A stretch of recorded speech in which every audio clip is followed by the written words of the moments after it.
Hey everybody, Mazer here, and welcome to a new series called The Small Table. I'm Mazer, and this is The Small Table. This is basically where we're going to discuss many things from movies, video games, basically just anything I want to rant about that comes off the top of my head. And today we're going to talk about one of my favorite games of all time, Saints Row the Fourth. In fact, I am playing Saints Row Re-elected right now, and that is the reason I wanted to do this video.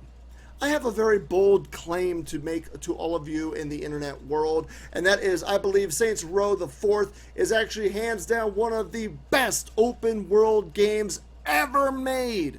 Yes, ever made. Not just last generation, not just for, this generation. I'm saying ever made, and let me tell you why.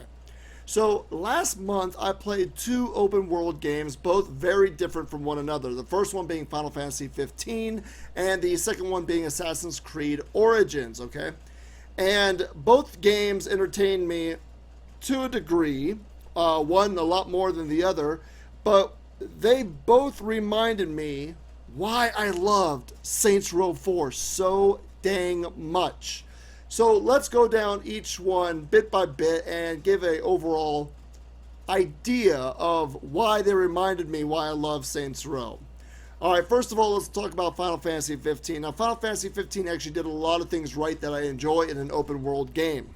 Right after the prologue, we are able to explore a majority of the world right off the bat.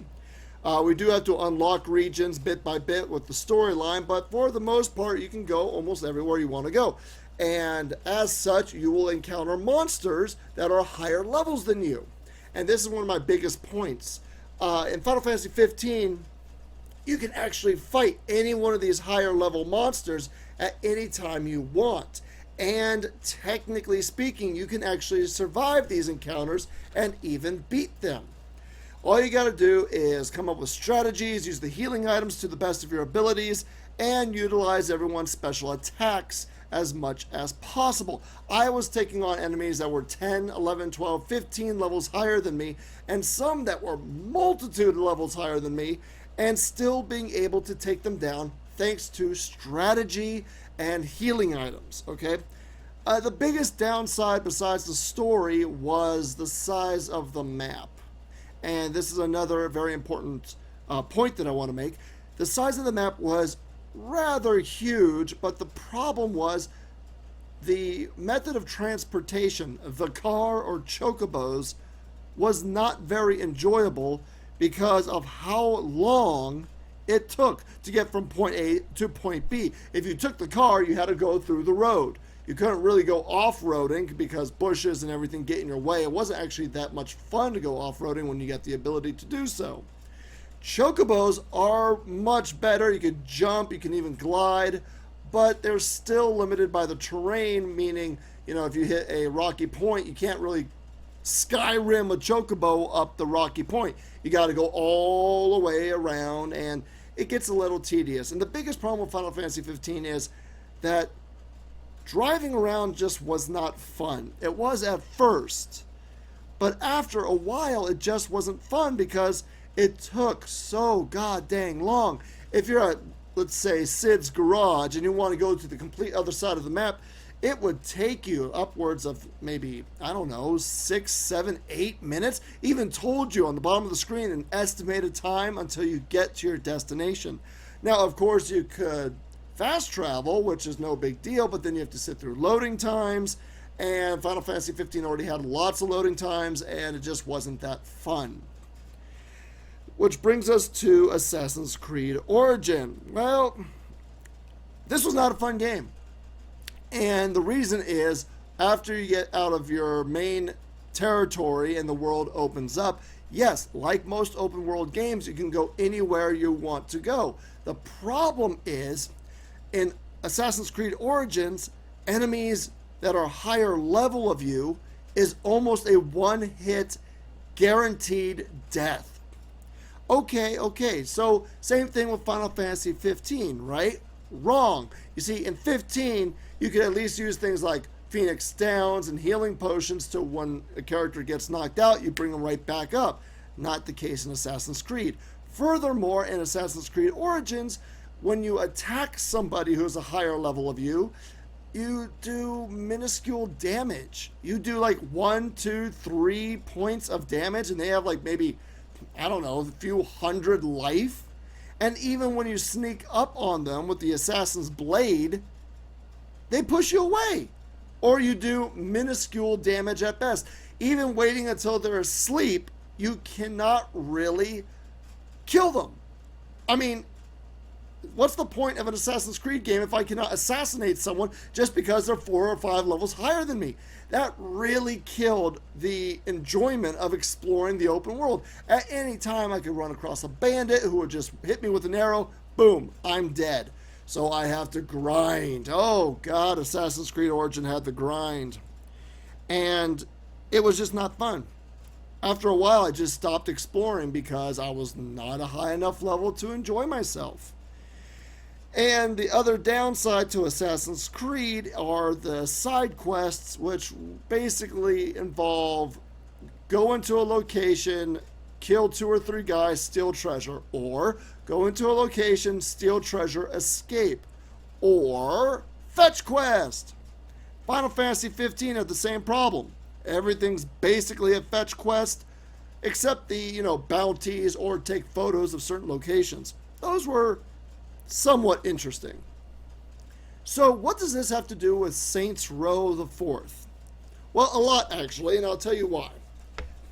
About 30 or 40 minutes into Saints Row, when you enter the simulation and when Kenzie hacks into everything and starts giving you, the basic overview of the game, you unlock the dash ability. All right? And this just changes everything about Saints Row the 4th. You get the dash ability really early. And then Kenzie tells you, hey, there's these blue orbs all around the city that will upgrade your abilities. And you're like, oh, cool. So later in the game, I can get all of them, right? No, actually.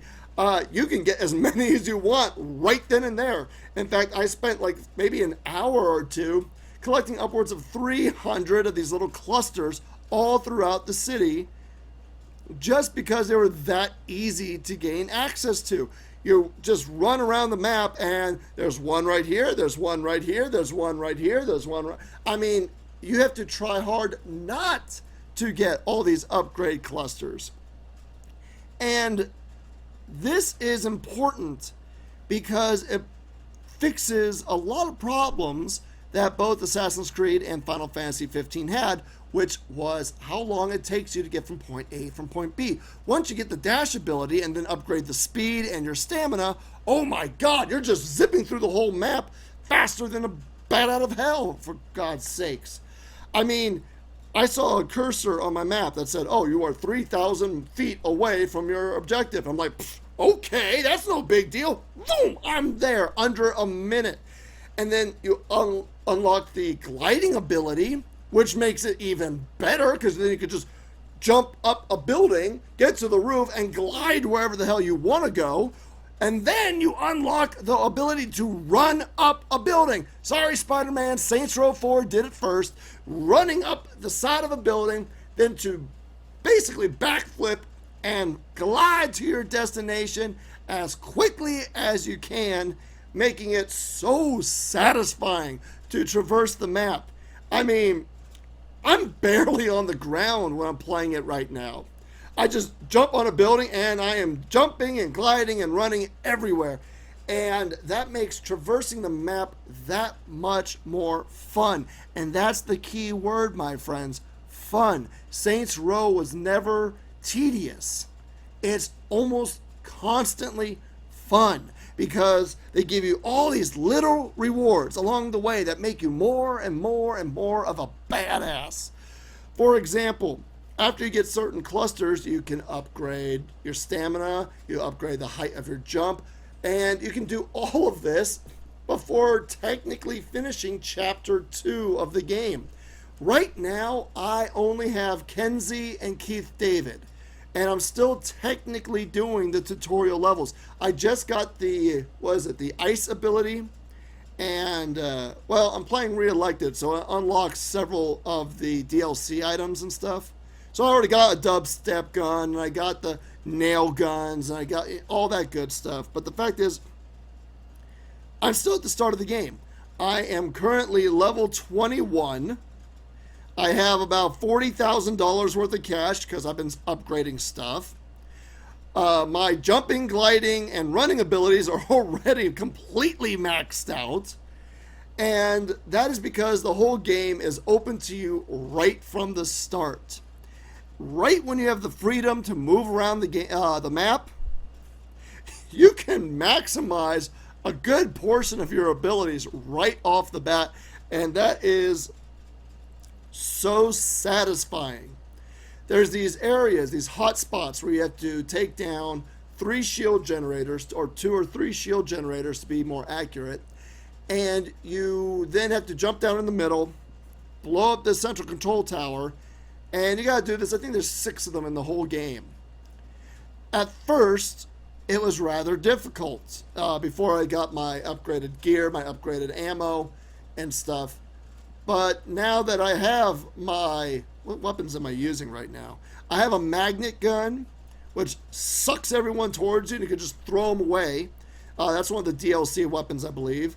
And then I got this new ability that detonates the enemies, and then causes enemies next to them to detonate, and so on and so on. And I'm able to take down these difficult towers without a moment's hesitation. You know what I'm saying?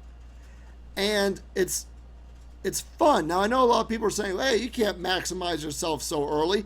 It'll make the rest of the game boring. You are wrong. For Saints Row 4, you are wrong. And let me explain why. And this is the reason Saints Row 4 is one of the best open world games ever designed. Because it's a power fantasy. Saints Row 3, oh, love that game.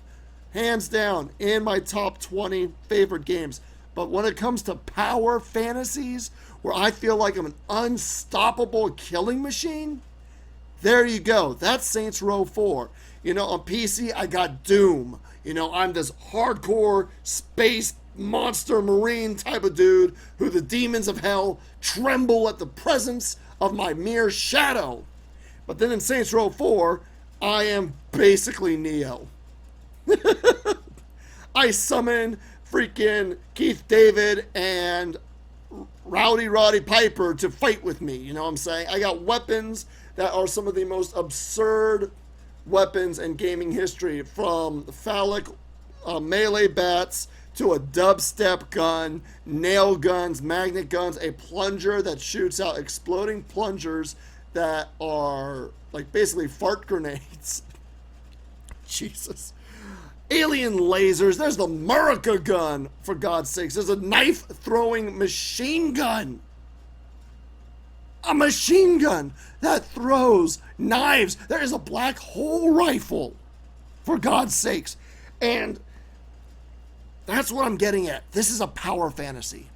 I know. People are not much of a fan of Saints Row 4, and I get it, okay? Now, personally, I started with Saints Row 3, so I just jumped in when the wackiness was already at a level 10, when the first game was like a GTA ripoff, the second game was more silly, but the third just threw it all out the window and went nuts with it, and then 4 just went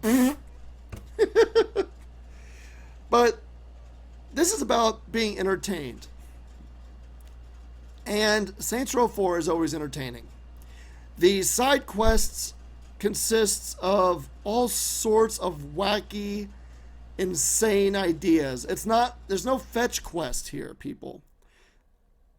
These are cause $1 million worth of damage with a black hole gun in 3 minutes. These are throw yourself into traffic and rake up the biggest insurance fraud bill possible. And first of all, the fraud side mission is one of my favorites, because if you do it right, you could smash into a car and literally ragdoll yourself miles. I'm not exaggerating. You can go from one point of the map to the other point of the map without touching the ground, just going whee.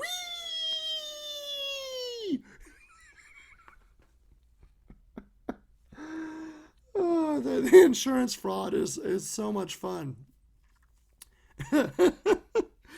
What else? You got the tank missions where you drive around a tank and you blow everyone up. You got these Genki quests where you have to grab people and chuck them through rings to get certain points. You got speed running quests where you got to run through the map as fast as you can during and activate checkpoints. It's there's no fetch quest. All right, there's no take photos of this quest. It's always something action related. It's always destroy a virus, kill 40 waves of enemies, cause so many explosions. And if those aren't enough for you, then you got the 63 challenges. 63 challenges. And those are so wacky in themselves. You got the basic, clear out the 6 towers or destroy the 6 hot spots. Okay, fine. But how about this? There is a challenge where you have to punt 100 aliens. So you just speed run them, hit the melee attack, and you just soccer kick them right in the balls and watch them go flying. There's another one where you got to punt 10 cars. So you just walk around traffic and you're just kicking the cars and watching them explode left and right. And we haven't even gotten close to explaining like powers and such. This is ice, explosive, fire, detonation. It just goes on and on. But what I'm trying to say is Final Fantasy 15 was pretty cool with the idea of you can attack anybody at any point, and if you have strategy and items, you can survive. But they made traveling tedious. Assassin's Creed had the gigantic overworld that was, I will admit, very lovely to look at. But the gameplay was just not that fun, very repetitive, and they just didn't make open world exploration that fun. See, Saints Row 4 is not the biggest map, not in the least bit, but it's easy to travel. It's fun to travel. They have tons of collectibles everywhere, so you want to explore. You can level yourself up to maximum basically near the start of the game, and it won't make it boring because you go from a normal person into a basic god, and it's just so satisfying to be that powerful in this simulation. It's like you watch the second Matrix movie and you're like, freaking hell, Neo is a badass. I wish I could be that hardcore, taking on 100 Agent Smiths at once. Well, in Saints Row 4, you can. And that's just gameplay. All right, when we break down characters, interactions, the storyline, and the different side characters' simulations, like your buddy, Pierce. You go into Pierce's simulation, and because he is the advertisement guru of the Saints brand, his simulation is being attacked by everything Saints brand related. So you got the mascots in the soda can suits attacking you, and then you have to fight a gigantic Godzilla-sized version of the Saints Flow mascot. Like, come on, that's just freaking awesome, right? And then you go through all these other backstories of other characters, like you help, I'm drawing a blank on the characters. Oh, here we go. We'll talk about this one. This was my favorite. When you help Johnny Gat escape the simulation, you play a 2D side-scroller brawler. It's basically Final Fight. They added a very, heavy pixelated filter over the game, and now you're playing Final Fight. You have the romance options of all your cast and crew, like Mass Effect, but it's not as tedious. There's literally a button that just says romance character, and they just dive right in with hilarious results.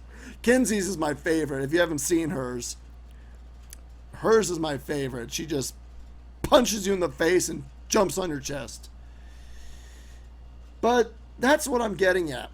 A lot of people want to say the best open world games have gigantic maps. And while that's not a bad thing, it can get a little dull if going from point A to point B is not satisfying.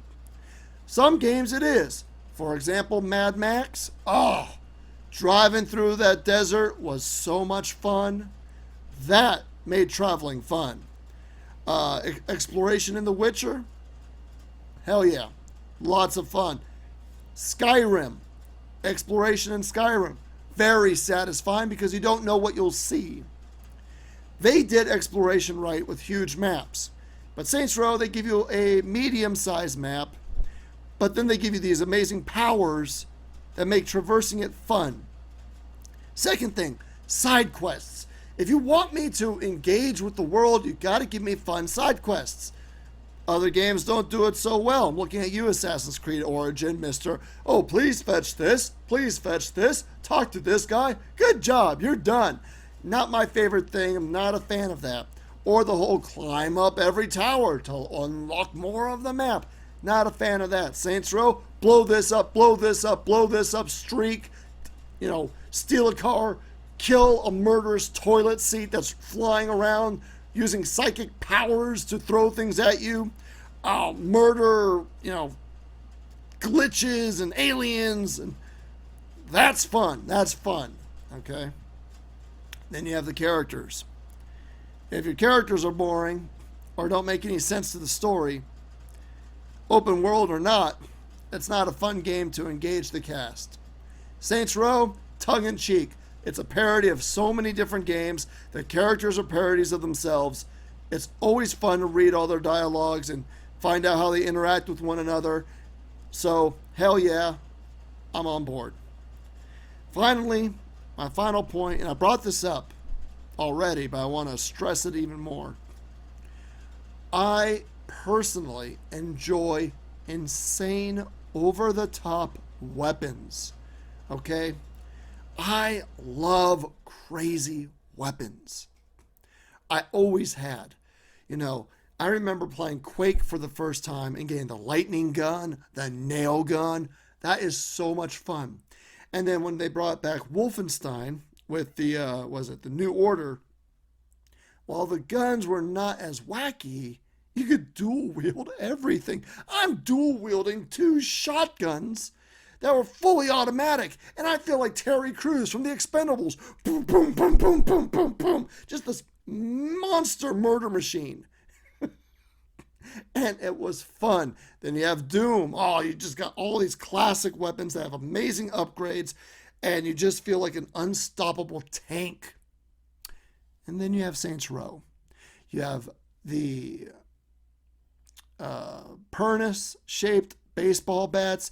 You have dubstep guns, hockey sticks, nail guns, plunger guns, shark cannons, knife machine guns. You have, a fart grenades, little canisters that have fart in them, Molotov cocktails. You can upgrade your weapons to shoot flaming bullets, explosive bullets, acid bullets. Like, holy crap. And going back to the dubstep gun, there's so many versions of the dubstep gun. There's a death metal dubstep gun. There's a Christmas-themed dubstep gun. There is a classical music dub. You can kill people with Beethoven-style music and wubs. How could you not enjoy that? And I get that Saints Row 4 is not for everyone. I'm not trying to change your mind. I just want to share my absolute personal passion for this game. I sat down today. I just basically did the side quests, gathered clusters, and played around in the map, getting notoriety, doing little challenges in here and there. I did that for 3 hours today. Not a single side mission or main mission completed. And I never once felt bored. I was constantly enjoying myself. I kept saying, next time, I will do a main mission. After I get these clusters, I'll do that side quest. And then I'm like, ooh, what's that over there? Another insurance fraud mission. Yes, totally doing that right now. And I never felt tedious. It doesn't feel boring.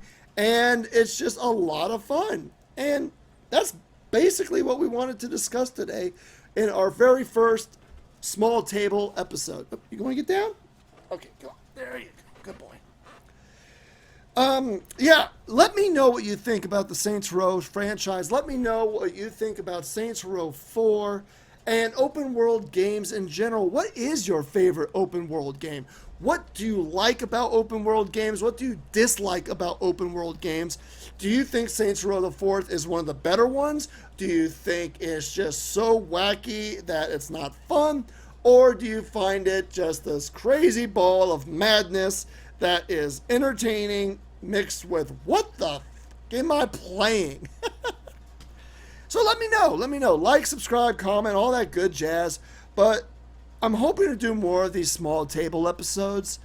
And I hope that you were engaged and found this as fun as I did. So thank you everybody for joining me today. I am Mazer, and I will see you all next time. Bye. Hey guys, Mazer here. I just want to thank you for joining me on this episode of It's a Small Table. If you guys enjoyed the content, please remember to like and subscribe. I want to thank everybody who supported me throughout the years. You all mean the world to me. And at the end of every episode, I'm going to display a very wholesome, cute, adorable photo because things are crazy right now. And I think we all need a little bit of smiles in our days. So here's our first photo of wholesomeness.